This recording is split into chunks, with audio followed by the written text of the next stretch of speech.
correu por todas as terras em derredor, e ensinava nas suas sinagogas, e por todos era louvado.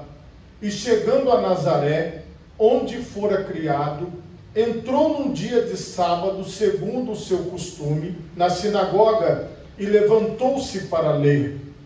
E foi-lhe dado o livro do profeta Isaías, e quando abriu o livro, achou o lugar em que estava escrito: o Espírito do Senhor é sobre mim, pois que me ungiu para evangelizar os pobres, enviou-me a curar os quebrantados do coração, a apregoar liberdade aos cativos, a dar vista aos cegos e a pôr em liberdade os oprimidos, a anunciar o ano aceitável do Senhor. E cerrando o livro e tornando a dá-lo ao ministro, assentou-se, e os olhos de todos na sinagoga estavam fitos nele. Então começou a dizer-lhes: hoje se cumpriu esta escritura em vossos ouvidos. E todos lhe davam testemunho e se maravilhavam das palavras de graça que saíam da sua boca e diziam: não é este o filho de José? E ele lhes disse: sem dúvida me direis este provérbio: médico, cura-te a ti mesmo, faze também aqui na tua pátria tudo o que ouvimos ter sido feito em Cafarnaum. E disse: em verdade vos digo que nenhum profeta é bem recebido na sua pátria. Em verdade vos digo que muitas viúvas existiam em Israel nos dias de Elias, quando o céu se cerrou por 3 anos e 6 meses, de sorte que em toda a terra houve grande fome. E a nenhuma delas foi enviado Elias, senão a Sarepta de Sidom, a uma mulher viúva. E muitos leprosos havia em Israel no tempo do profeta Eliseu, e nenhum deles foi purificado, senão Naamã, o sírio. E todos da sinagoga, ouvindo estas coisas, se encheram de ira, e levantando-se, o expulsaram da cidade, e levaram até o cume do monte, em que a cidade deles estava edificada, para dali o precipitarem. Ele, porém, passando pelo meio deles, retirou-se. Amém? Por favor, levanta a tua mão direita o mais alto que você puder. Feche os seus olhos e oremos a Deus. Pai Todo-Poderoso, nós te louvamos, Senhor, e nós te bendizemos por tua santa palavra que acabou de ser lida aqui neste lugar. Ó Pai, que esta palavra sirva para nós de direção, de força, de refrigério, de conteúdo, de ajuda para as nossas vidas, através da ação do teu Santo Espírito. É o que eu te peço em nome de Jesus. Amém e graças a Deus. Podemos assentar, meus irmãos, em nome de Jesus.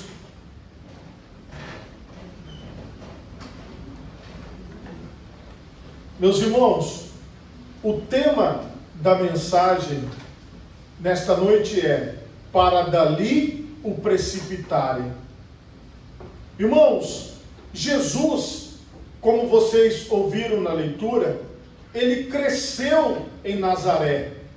Ele teve toda a sua infância e a sua juventude na cidade de Nazaré.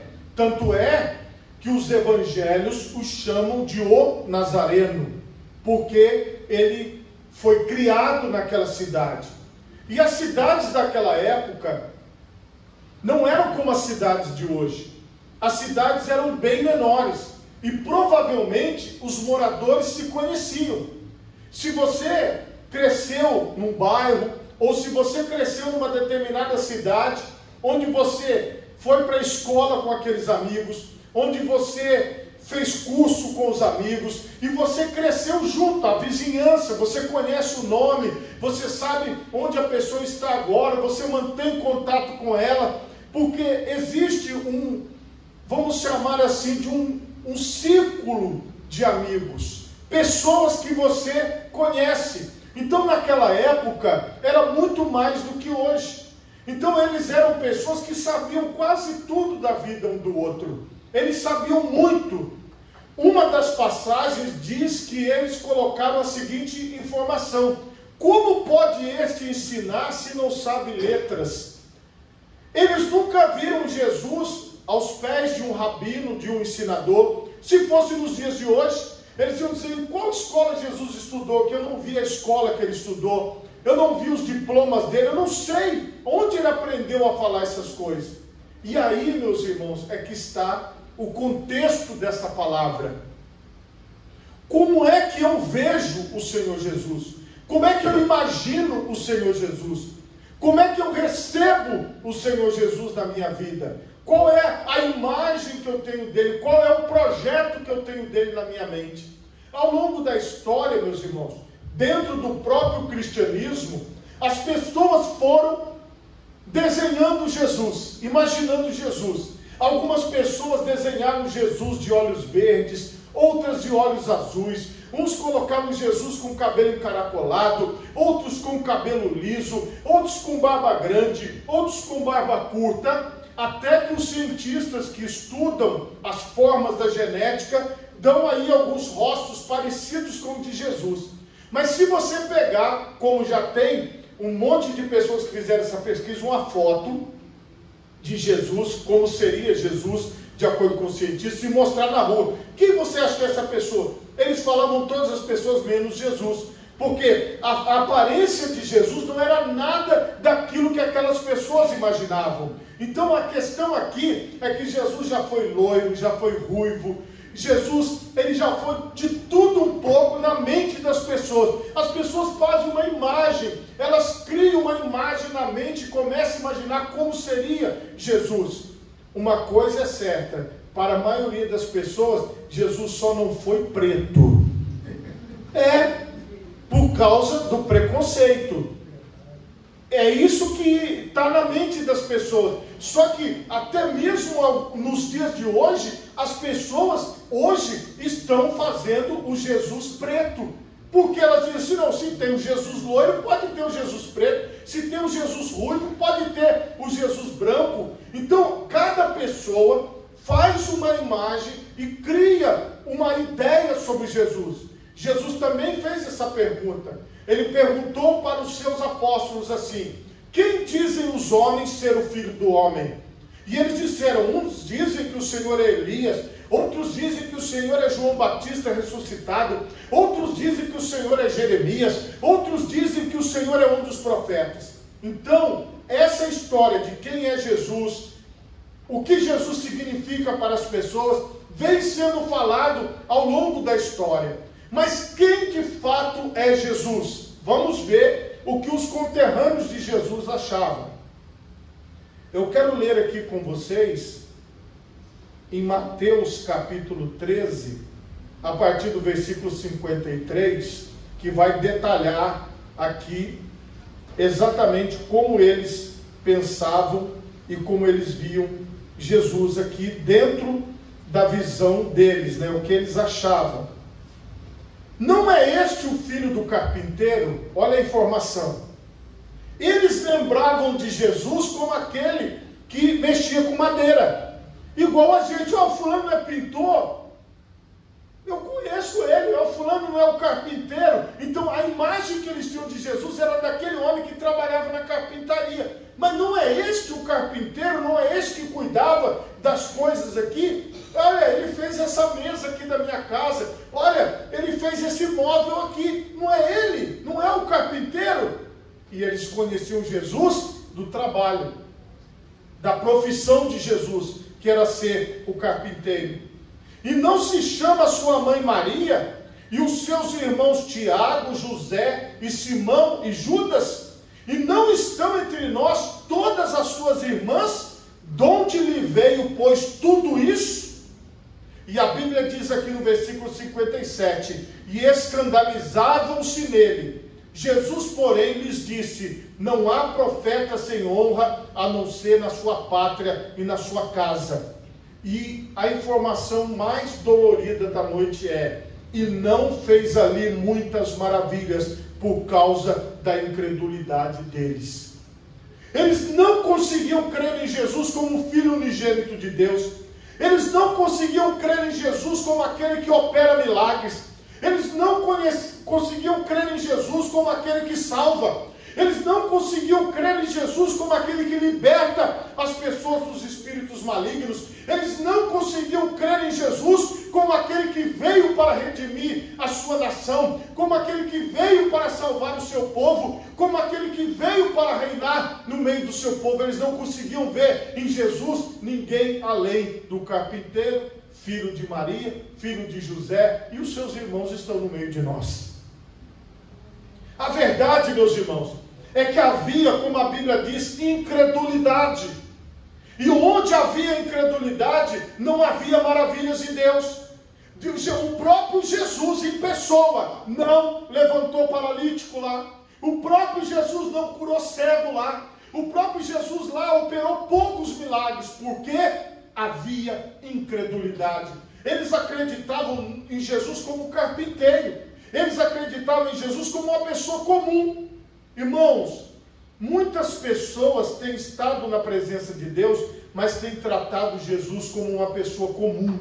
Como se fosse só chegar lá, ou só chegar na igreja, ouvir uma palavra, cantar alguns louvores e acabou. Não, irmão, eu estou aqui para te dizer que Jesus, ele ressuscitou dos mortos. Ele está sentado à destra de Deus, mas também está presente em nosso meio. Ele está presente em todos os lugares, porque a Bíblia diz que Ele está em todos os lugares, e assim nós estamos aqui. Marcos 6, do 1 em diante. E partindo dali chegou à sua terra, e os seus discípulos o seguiram. E chegando o sábado, começou a ensinar na sinagoga, e muitos ouvindo se admiravam, dizendo: de onde lhe vêm essas coisas?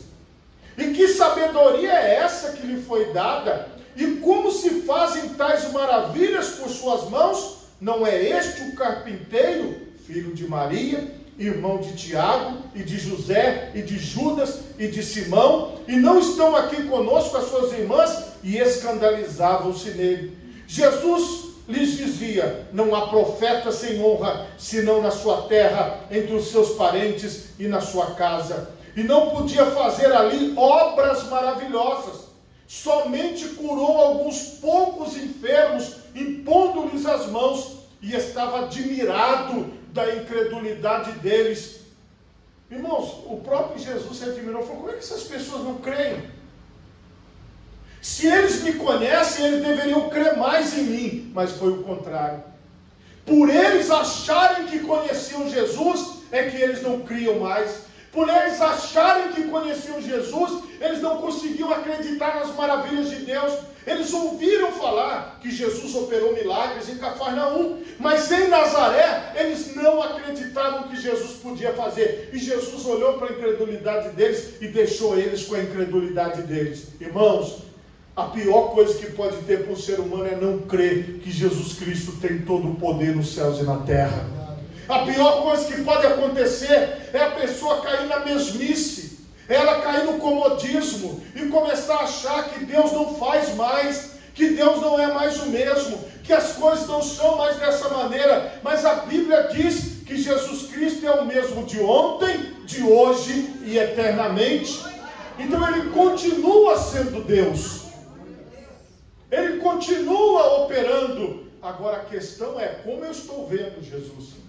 Irmãos, eu costumo observar as pessoas no início da caminhada, logo quando elas entregam a vida para Jesus. A maioria das pessoas vem até nós que somos pastores e fala: olha, o que eu posso fazer? Eu quero contribuir, eu quero ajudar, eu quero fazer alguma coisa. Aí os anos vão passando. E à medida que os anos vão passando, as pessoas vão chegando para ele e falar: pastor, agora eu não estou mais querendo fazer isso. Aí entrega o cargo. Pastor, agora eu não estou mais querendo. Não, agora eu tenho mais tempo. Aí vai entregando, vai entregando, vai entregando e vai acabando.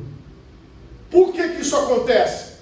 Porque à medida que a pessoa acha que ela conhece mais de Deus, muitas vezes ela vai se afastando de Deus, porque ela começa a ver Deus como natural, ela começa a ver a obra de Deus como se fosse uma coisa comum. Irmão, você não está numa obra comum, você está no extraordinário, você está no sobrenatural, você está no poder de Deus.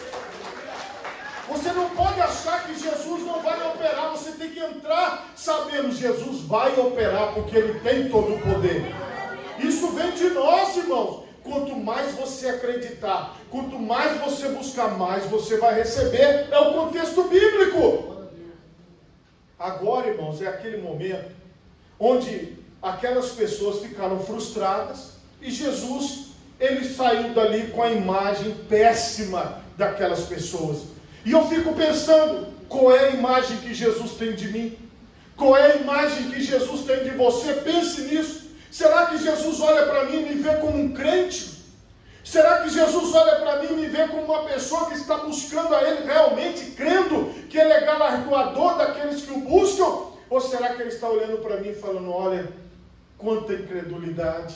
Essa pessoa podia ter recebido tanta coisa, mas não recebe porque não crê mais. Não recebe porque não acredita. Irmãos, se eles cresceram com Jesus, era para eles falarem assim, olha, eu conheço ele da carpintaria, mas isso que ele está fazendo só pode ser o poder de Deus. Só pode ser o sobrenatural. Era isso que era para aquele povo pensar. Aquele povo tinha que pensar assim, olha, quem está usando ele é Deus, porque a gente conheceu ele aqui no dia a dia, mas foi o contrário.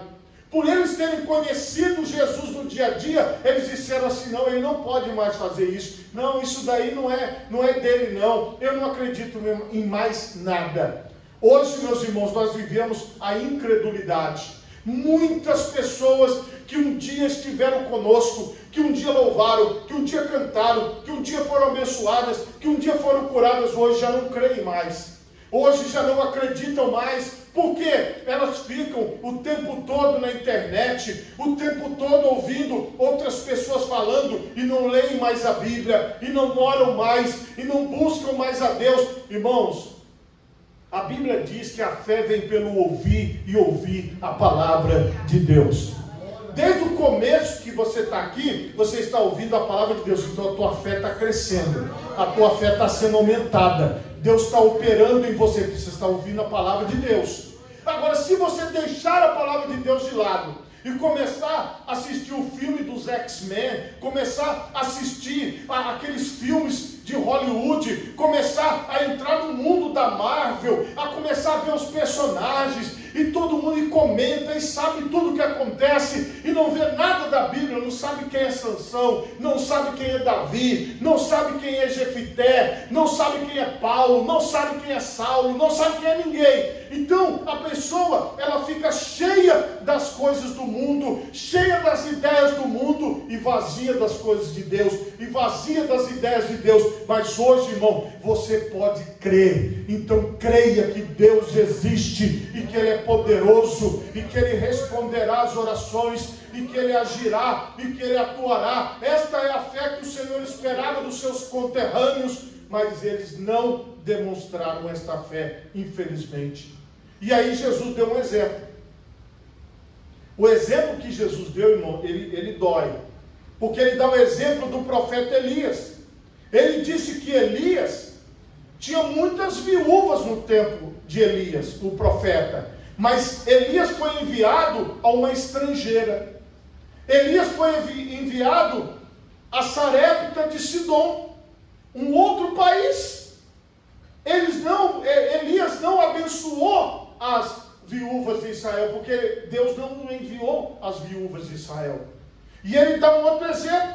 Ele dá o exemplo de Naamã, que quando vai procurar o profeta Eliseu, um estrangeiro sendo abençoado em Israel, mas havia muitos leprosos em Israel que não foram curados porque não creram, porque não buscaram. E Jesus falou, gente, presta atenção, uma pessoa estrangeira foi curada no tempo de Elias, uma pessoa estrangeira foi curada no tempo de Eliseu. Poderiam ter sido muitos curados, mas por que não foram muitos curados? Jesus está ensinando, porque lhes faltou fé.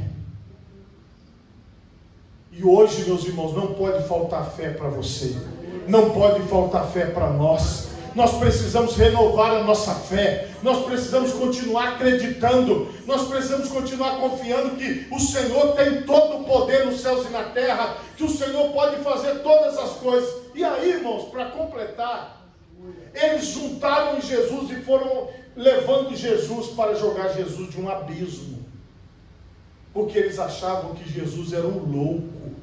Eles achavam que Jesus não era normal. E eles, os conterrâneos de Jesus, quiseram precipitá-lo abaixo, quiseram jogá-lo de um alto monte para que ele morresse no abismo, para que ele caísse e morresse.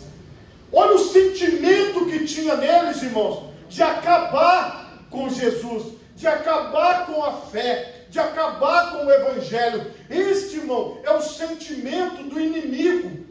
O inimigo da nossa alma, ele quer acabar com o Evangelho, ele quer acabar com a pregação, ele quer acabar com a palavra de Deus. Mas preste atenção, irmão, ainda haverá pessoas que receberão milagres, ainda haverá pessoas que receberão o poder de Deus, ainda haverá pessoas que receberão a glória de Deus.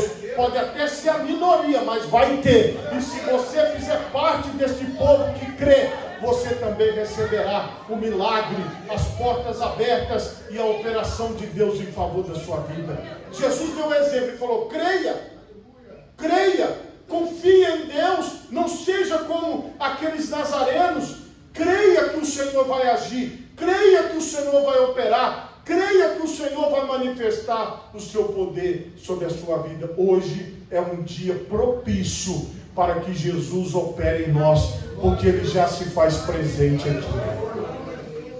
Por favor, coloque as duas mãos na altura do seu coração. Feche os seus olhos e oremos a Deus. Pai Todo-Poderoso,